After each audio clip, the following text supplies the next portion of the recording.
자, 그럼 왜 칼빈주의가 왜 문제가 되느냐? 이걸 이제 여러분에게 또 말씀을 드리겠습니다. 저는 이제 침례교 목사입니다. 침례교가 이제 전 세상에서 가장 성도 수가 많습니다. 자, 이제 침례교에도 이제 교리가 있잖아요. 이걸 우리 뭐 침례교 교리라고 하든지, 침례교 이제 교리 믿음이라고 하든지, 여기 이제 침례교 교리나 믿음의 이제 특징이 하나가 있습니다. 그 특징은 뭐냐? 사람의 말이나 사람이 만들어 놓은 어떤 신학 체계가 아니라 우리는 성경에 기록된 대로 믿으려고 하는 그런 사람들이에요. 성경에 기록된 대로 믿으려고 하는 그런 사람들이다. 그런데 이런 것들도 결국은 무언가 하나의 이제 그 믿음의 그 체계를 만들어야 되기 때문에 침례교회 안에도 침례교인들이 믿는 전통적인 그런 구원관이 있어요. 그 구원관은 칼빈주의도 아니고 알미니안주의도 아닙니다. 아시는 것처럼 미국에서는 사실 장로교 아니면 우리는 개혁교회라고는 그렇게 부르지 않고 대개가 이제 장로교회라고 부르지만 미국 안에 이제 개혁교회가 이제 많이 있는데, 이 개혁교회라고 하는 것은 미국의 이제 전체 프로테스탄트가 있고, 사실 원칙적으로 침례교인들은 본인들을 프로테스탄트라고 부르지 않습니다. 그럼에도 불구하고 그냥 침례교까지 다 포함해서 프로테스탄트라고 이야기할 때 그 전체 인구의 장로교 아니면 개혁신학을 이제 추구하는 이런 사람들은 10%도 안 됩니다. 말 그대로 미국 내에서 또 전 세계적으로도 아주 소수에 속해요. 다시 말해 영향력이 큰 그런 그 집단이 아닙니다.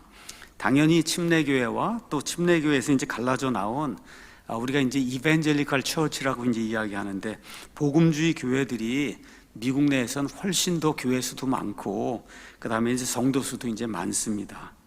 근데 지난 20년 또 30년 정도 아까 말씀드린 존 파이퍼, 그 다음에 존 메가더, 알시 스프롤, 엘버트 몰로, 폴 워셔, 웨인 그루뎀, 그 다음에 팀 켈러 등 국내에 이제 잘 알려진 칼빈주의자들은 개혁신학자 아니면 목사들이 어느 면에서 이제 칼빈주의 돌풍, 그래서 400년, 500년 전의 칼빈주의가 아니라 뉴 칼비니즘, 새 칼빈주의다. 내용은 똑같은 건데 이게 이제 400~500년 지나서 사람들에게 이제 전파가 된다, 이렇게 해서 새 칼비니즘이라고 하는 이런 그 돌풍을 일으키면서 침례교회 안으로 침투해 들어오기 이제 시작했어요. 이로 인해 칼빈주의를 믿지 않는 대다수 이제 침례교회 내에서 여러 교회들이 갈등을 겪으며 내분이 이제 심화되기 시작했습니다. 자, 이렇게 되니까 데이브 헌트라고 하는 분이 이제 등장을 해서 여기 이제 책을 보시면 책의 이름이 What Love Is This 이렇게 되어 있어요. 이게 도대체 무슨 사랑이냐 이렇게 이제 되어 있고, 이 책은 560쪽입니다. 조그만 글씨로 560쪽이에요. 굉장히 두꺼운 책이에요. 그래서 아마 칼빈주의를 반박하기 위해서 지금까지 이제 기록된 책들 가운데 가장 자세하게 거의 모든 분야, 교회사까지 모든 분야를 이제 다 망라하면서 그러면서 칼빈주의의 문제가 무엇인가를 이렇게 다 해석을 해놓은 이와 같은 책입니다. 자, 이 책의 이제 1장에 가서 보면 이 데이브 헌트라고 하는 분이 이제 저자인데, 왜 데이브 헌트가 이 책을 지을 수밖에 없었는데, 여러분 560쪽을 짓고 그 안에 보면 참고 문헌이 수백 개가 이제 들어있는데 그거를 다 참조하면서 혹시라도 이제 잘못된 말을 쓰면 안 되니까 다 참조하면서 이렇게 두꺼운 책을 560쪽이나 되는 이런 책을 지으려고 하면 그럼 여러분 얼마나 수고를 많이 해야 되겠어요. 그러니까 이게 쉬운 작업이 아닌데 왜 그럼에도 불구하고 내가 그 작업을 하게 되었는가, 1장에 이제 그 내용이 들어 있습니다. 자, 데이브 헌트는 미국 내에서 또 영국에서 아주 잘 알려진 복음주의 저자고 강연자고 설교자예요. 그래서 이분이 전 세계 곳곳에 또 특히 미국의 여러 곳에 다니면서 이제 집회를 하는 가운데 자기가 이제 집회하는 가운데 지난 한 20~30년 동안 가장 많이 사람들로부터 들은 말이 뭐냐, 칼빈주의자들의 주장 때문에 교회들이 분열되고 있다. 가는 곳마다 이제 그 얘기를 이제 들었다는 거예요. 그래서 교회에 칼빈주의 목사가 초빙이 돼서 오면 교회가 이제 갈라지기 시작하고, 뭐 교회 담임 목사가 있고 이제 부목사가 있고 이제 부목사를 초빙하거나 이러면은 그러면 뭐 메가더 목사님의 이와 같은 그 대학 뭐 다닌 사람 좋다 그래서 초빙하고 이렇게 되면 그러면 오자마자부터 그냥 계속해서 칼빈주의를 이제 가르치니까 교회 안에 분열이 이제 생기기 시작한다는 거예요. 그래서 너무나 오랫동안 이런 말을 들었기 때문에 결국은 내가 책을 짓기로 이렇게 이제 작정을 하고 560쪽 분량의 이제 책을 저술도 하고 또 여기에 관련된 이제 영상을 찍기도 하고 말씀드린 대로 560쪽 작은 글씨 이렇게 돼 있는데 이거를 이제 만들어 놨으니까 칼빈주의의 거의 모든 문제를 이 책에 이제 다 다루고 있습니다. 자, 그러면 이번 이 조그만 주제로는 왜 칼빈주의에 대해서 우리가 이야기를 해야 되느냐, 왜 이야기를 해야 되느냐 두 가지만 여러분에게 이제 말씀을 드리겠습니다. 첫 번째는 우리가 이제 여러 가지 이제 교리를 믿습니다. 그 중에 이제 가장 중요한 게 뭐냐, 구원 교리예요. 사람이 어떻게 구원을 받느냐.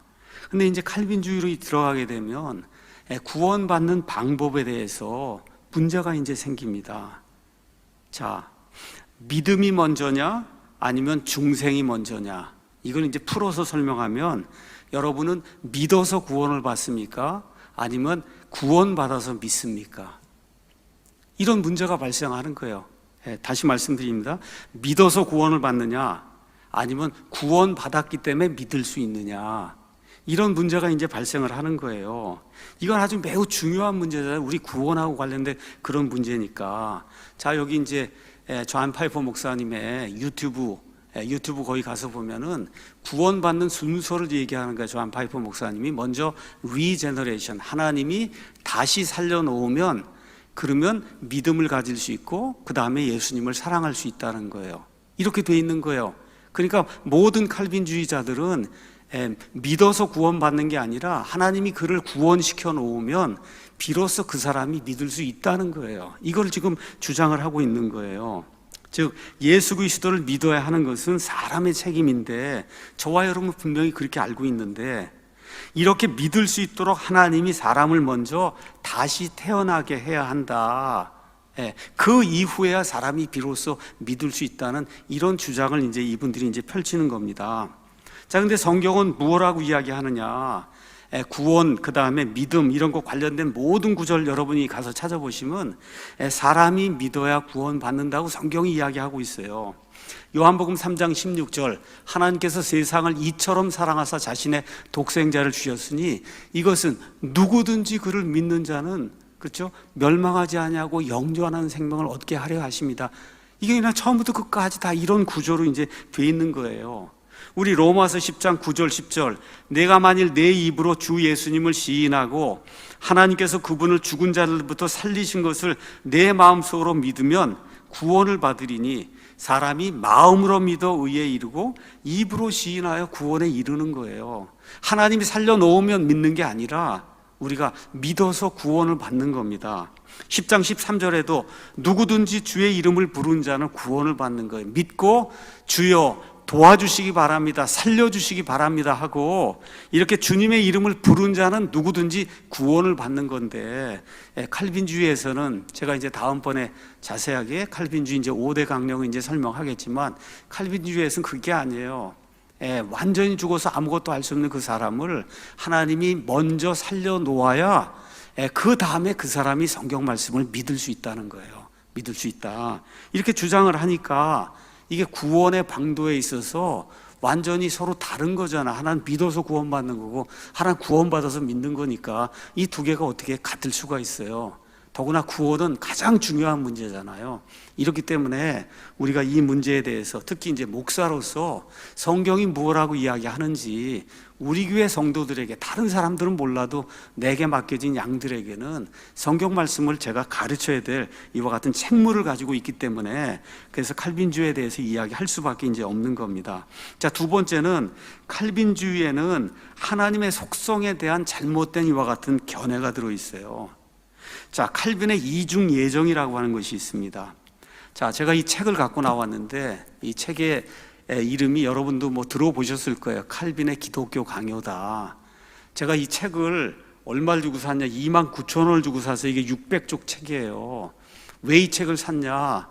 한 글자라도 잘못된 정보를 제가 주지 않고 있는 그대로 여기에 적혀 있는 거를 여러분에게 그대로 보여주기 위해서 그래서 이 책을 산 거예요. 영어도 이미 샀는데 영어로 하면은 또 제가 번역하면은 또 제가 마음대로 번역했다 이런 사람이 있을까 봐 여기에 기록된 걸 그대로 보여주기 위해서 그래서 이 두꺼운 책 600쪽이나 되는 이런 책을 제가 이제 산 겁니다. 여기에 가서 보면 상중하로 돼 있어요. 이게 600인데 앞에 건 더 두껍고 뭐 이렇게 돼 있어서 전체가 한 1800페이지 이렇게 되는 엄청난 규모의 그런 책입니다.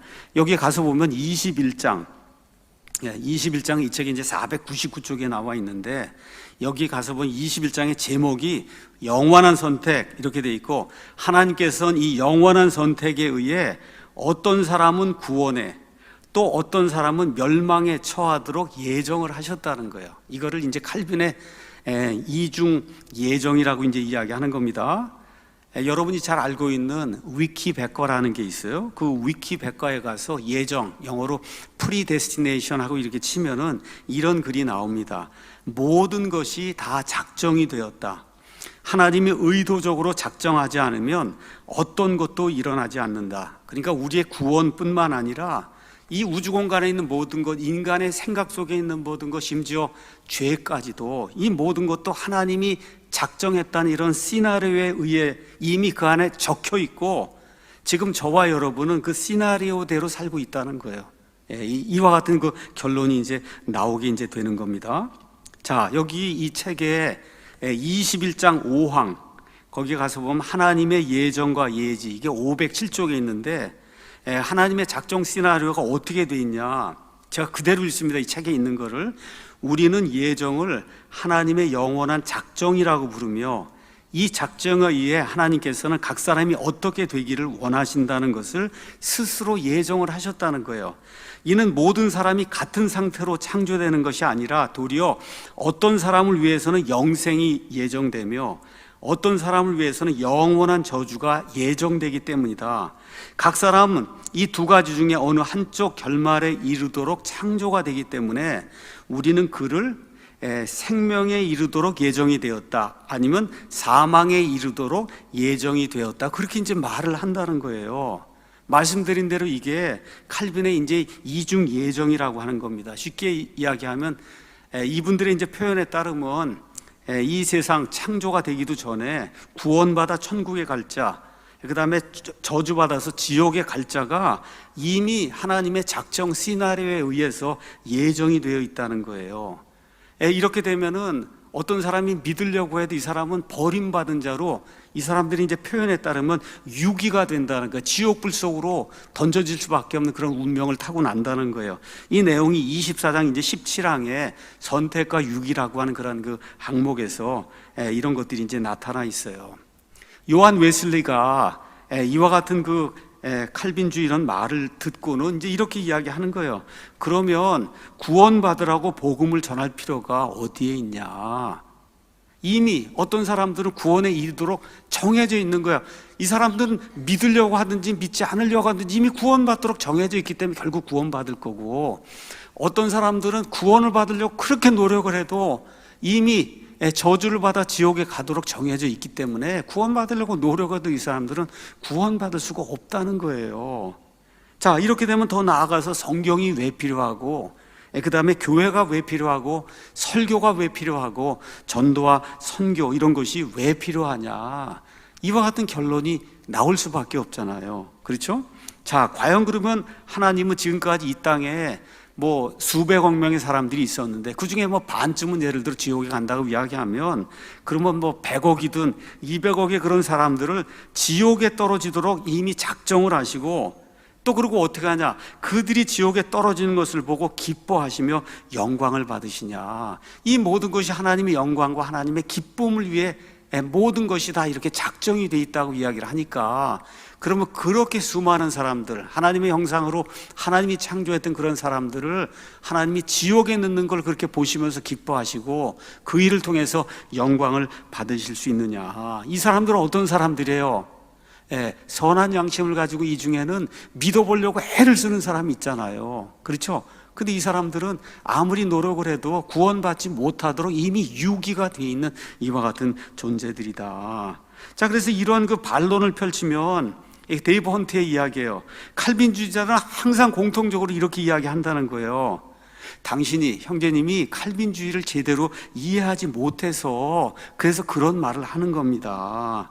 사실 칼빈주의는 아주 심오한 시스템입니다. 그래서 하나님의 주권과 하나님의 공의를 믿어야지 사람이 이러쿵저러쿵 하면 안 된다. 오늘도 사실 제가 차를 타고 오면서 존 파이퍼가 이야기하는 그런 이야기를 이제 듣고 왔어요. 똑같은 이야기예요. 이거 이해하기 어려운 거지만 그저 하나님의 공의, 그렇죠?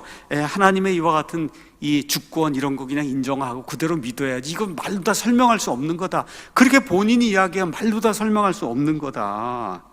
자, 구원에 대한 이런 교리가 이렇게 심오해서 어떤 사람이 수십 시간, 수백 시간을 공부해도 그 내용을 제대로 알 수 없다면 그러면 과연 누가 구원을 받을 수 있겠는가? 이런 생각을 한번 해보셔야 되잖아요. 저 같은 사람이 수십 시간, 수백 시간을 공부해도 이걸 제대로 이해할 수 없는 거다. 그러면 문제가 있는 거 아닙니까? 자, 그래서 이런 칼빈주의 같은 그런 이 예정 시스템으로 들어가면 구원에서 가장 중요한 요소가 뭐냐? 예수 그리스도가 아니고 하나님의 선택이 가장 중요한 요소가 되는 거예요. 하나님의 선택을 받았느냐 받지 못했느냐. 그러니까 많은 칼빈주의자들이 죽을 때까지 고민하는 게 뭐예요? 나는 선택받은 사람인가 아닌가, 그걸 아는 게 가장 큰 고민이 되는 거예요. 예수님을 믿으면 그걸 다 끝나는 건데 그게 아니라 나는 구원 받기 위해서 하나님이 선택한 사람인가 아닌가를 가지고 평생 고민하는 그와 같은 일이 이제 생기는 거죠. 자, 이렇게 되니까 사도행전 16장에 가서 보면 빌립보 감옥의 간수가 이제 구원받잖아요. 간수가 이 바울과 그 다음에 실라에게 뭐라고 얘기해요? 30절에 선생들이요, 내가 무엇을 해야 구원을 받으리까? 이렇게 얘기하니까 이 두 사람이 뭐라 그래요? 주 예수 그리스도를 믿으라. 그렇죠? 그러면 내가 구원을 받고 내 집이 구원을 받는다. 이런 말씀이 나오잖아요. 근데 이런 모든 말이 다 공허한 말이 되는 거죠. 왜 그러냐? 이 간수가 만일에 구원받는 일에 합당한 자로 이게 여겨지지 않고 처음부터 택자가 아니라 비택자로 이렇게 하나님이 작정을 해 놓으셨다고 하면 이 모든 말이 다 헛된 말이 이제 되는 거예요. 자, 그래서 성경에 하나님에 대한 잘못된 견해가 이제 표출이 되기 때문에 다시 말해 수많은 사람들을 지옥 불 속에 들어가도록 작정을 하시고 그것을 기뻐하시고 그것을 통해서 하나님이 영광을 받는다고 하면 그런 하나님을 세상에 나가서 어떻게 전달하겠어요, 여러분? 그렇지 않겠습니까? 이런 그 하나님의 속성에 대한 굉장히 큰 문제가 발생하는 거예요. 그래서 이 헌트의 책의 제목이 뭐냐면 What love is this? 이렇게 돼서 이게 도대체 무슨 사랑이냐, 이게 무슨 하나님의 사랑이냐 이거예요. 그 다음에 소제목이 뭐냐, 칼빈주의는 성경의 하나님을 잘못 표현한 것이다.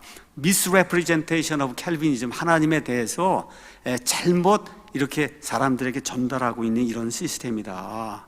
왜 그러냐? 성경이 그렇게 이야기하지 않잖아요. 베드로후서 3장 9절에 주께서는 자신의 약속에 대해 다시 오신다는 그런 약속, 지금 재림의 약속, 이걸 계속 늦추시잖아요. 왜 그래요? 어떤 사람들이 왜 이렇게 이행이 늦냐고 이렇게 하는 것 같이 이렇게 더디지 아니하시며 오히려 우리를 향해 오래 참으사 아무도 멸망하지 아니하고 모두 회개에 이르기를 원하신다. 성경이 우리에게 명백하게 이야기하고 있잖아요. 여기 가서 보니까 어떻게 돼 있어요? 아무도 멸망하지 아니하고 모두 회개에 이르기를 원하신다는 게 그게 하나님의 심정인데, 그게 아니라 어떤 사람들은 이미 태어나기도 전에 창세 전에 구원받지 못하고 지옥불 속에 떨어지도록 유기가 되도록 하나님이 이렇게 작정을 해놓으셨다고 하면 그냥 성경하고 이 두 개가 꽉 부딪히잖아요. 그렇죠? 그래서 하나님의 이 속성과 관련돼서 우리가 보기에 비성경적인 이와 같은 것들을 가르치기 때문에 그래서 여기에서 이제 문제가 이제 생기는 거예요. 그래서 헌트가 이제 계속 이야기를 합니다. 최근에 존 메가더 목사가 자기가 만든 스타디 바이블 이걸 이제 보급을 하고, 그 다음에 이제 스프롤이라고 하는 분이 옛날에 이제 제네바 성경이라고 하는 말 그대로 제네바에서 칼빈주의자들이 만들었던 이와 같은 제네바 성경이 있는데 이거를 뉴 제네바 성경이라고 해서 칼빈주의 교리를 잔뜩 이제 집어넣은 이와 같은 그 제네바 바이블이라고 하는 걸 이제 펴냈어요. 이런 것들을 통해서 그들이 이야기하는 개혁주의 이제 진리를 선포하는데, 이런 사람들이 어떤 이야기를 하냐? 구체적으로 이렇게 이야기하는 거예요. 미국의 유명한 제임스 케네디라고 하는 장로교 목사님이 있어요. 나는 장로교인이다. 왜 장로교인이냐? 장로교 신앙, 즉 개혁주의가 칼빈주의의 가장 순수한 형태이기 때문이다. 칼빈주의의 가장 순수한 형태가 이제 이 개혁주의다. 자, 그 다음에 존 파이퍼가 이제 뭐라고 얘기했냐? 칼빈주의 5대 강령의 은혜 교리는 오랫동안 성도들이 간직해온 성경적 복음의 시실과 날실이다. 여러분, 옷을 만들려고 하면 시실이 있고 날실이 있어야, 이 두 개가 있어야 이렇게 하면서 옷을 만들잖아요. 그렇죠? 그러니까 성경적 복음의 아주 기본 재료가 되는 게 칼빈주의 5대 강령이다. 자, 이렇게 이제 이야기하면서 레나스 코프스라고 하는 분 이런 이야기를 했어요. 개혁신학의 이제 칼빈주의는 가장 명백하고 순수하게 표현된 성경적 기독교다. 이렇게 이제 이야기한 거예요. 그럼 이걸 뒤집어 말하면 칼빈주의를 믿지 않는 사람은 순수하지 못한 복음, 아니면 덜 순수한 복음을 믿는 사람이 이제 되니까 열등한 그런 성도가 이제 되는 거잖아요. 칼빈주의를 믿어야 정말 훌륭한 그런 성도가 되고, 그렇지 않으면 열등한 성도가 된다고 하는 이런 말을 이제 표현하고 있는 거고, 그 다음에 이제 미국의 열렬한 이제 칼빈주의자 중에 이제 한 사람이 존 거스너라고 하는 사람이 있는데, 이렇게 이야기해서 이분은 칼빈주의는 기독교를 표현하는 다른 이름이다. 다른 이름이라는 거예요. 이걸 뒤집어 말하면 칼빈주의를 믿지 않으면 기독교인이 아니란 얘기잖아요. 그렇죠? 칼빈주의를 다시 이야기하면 기독교를 표현하는 다른 이름이니까 칼빈주의를 믿지 않으면 기독교를 믿지 않는다는 것 같잖아요. 자, 여러분과 제가 알고 있는 웨슬리도 있고 무디도 있고, 그 다음에 노예 상인이었다가 나중에 어메이징 그레이스 같은 좋은 그와 같은 노래도 지었던 유명한 존 뉴턴이라는 그런 목사님도 있고, 존 버년이라는 분도 있고, 금세기 들어서 유명한 빌리 그레함, 또 레프트 비하인드 같은 거, 이런 소설을 써서 수많은 사람들에게 복음을 선포한 팀 라헤, 이런 모든 목사님들이 다 뭐예요? 칼빈주의자가 아니고, 그렇죠? 그럼에도 불구하고 훌륭한 그런 기독교인들로 사람들에 의해 이게 존경을 받고 있잖아요. 그런데 지금 거스너가 뭐라고 얘기하냐? 칼빈주의는 기독교를 표현하는 다른 이름이라고 이야기하니까 이런 모든 분들은 기독교를 믿지 않는 그런 분들이 되는 거고, 저와 여러분도 칼빈주의를 믿지 않으니까 그러니까 어떻게 돼요? 기독교를 믿지 않는 그런 사람이 되는, 이와 같은 스타일의 매우 교만하고 거만한 이와 같은 말들을 20, 30년 동안 미국 교회에 이제 쏟아 놓게 된 거예요. 자, 이렇게 칼빈주의자들 때문에 교회 분열 문제가 이제 심각해지니까 결국 미국 남침내교회가 미국에서 가장 큰 교단이라고 하는 건 여러분이 이제 잘 아실 거예요. 그래서 2012년 가을호와 2013년 봄호에서 자기들이 만들고 있는 신학 저널이 있어요. 목사들이 다 보고, 신학교 이제 교수들이 이제 저술을 하고, 그 다음에 이제 신학생들이 보게 되는 그 신학 저널의 전체 면을 다 할애를 해서 전통적인 침례교인들의 구원에 관한, 믿음에 관한 진술문을 적었어요. 그래서 여기 그림 가서 보시면 지금 파란색으로 되어 있는 거는 2012년 가을호에 나온 건데, 이 저널의 85쪽 전체를 다 일부 이렇게 해서 전통적인 침례교인들이 구원에 관한 믿음, 이렇게 전체를 다 적었고, 그 다음에 옆에 있는 빨간색으로 된 건 2013년에 나온 거, 이건 91쪽인데 이 저널이라고 하는 건 정말 연구자들, 학생들, 교수들, 목사들이 이제 보는 이와 같은 전문적인 그런 그 잡지잖아요. 학술 논문이잖아요. 여기 전체를 다 할애를 해서 전통적인 침례교인들이 구원에 관해서 어떻게 믿고 있느냐, 이거를 진술문을 거의 어떻게 한 180페이지 진술문이 이제 적은 거예요. 여기에는 자세하게 하나님의 은혜가 뭐고, 하나님의 주권이 뭐고, 인간의 책임이 뭐고, 구원받는 방법이 뭐냐, 이런 거를 성경 말씀을 토대로 이 모든 교리를 설명하는 글들, 이 글들이 이 안에 들어있어요. 다 침례교 신학자들, 목사님들이 이제 지은 그런 글들이에요. 그리고 이 두 개를 합쳐갖고 Anybody can be saved, 누구든지 구원받을 수 있다라는 그런 제목의 책으로도 이제 발간했습니다. 자, 이 책을 가서 보면 앞부분에 어떻게 교단 차원에서 이 두 번에 걸쳐서 1부, 2부로 이와 같은 진술문을 내게 됐냐, 그 이유가 이렇게 기록이 되어 있습니다. 우리 침례교단 내 소수의 칼빈자들에 의해 교회 내부에 이제 분열이 생기고 있다. 우리는 그들의 칼빈주의 믿음의 자유를 인정한다. 그들이 무엇을 믿든지 우리는 그 자유를 인정하지만 동시에 우리는 성경에 근거해서 대다수 침례교인들이 전통적으로 이렇게 믿고 있다는 것을 교단 차원에서 밝힐 수밖에 없다. 이 정도로 지금 문제가 이제 심각하게 이제 된 겁니다.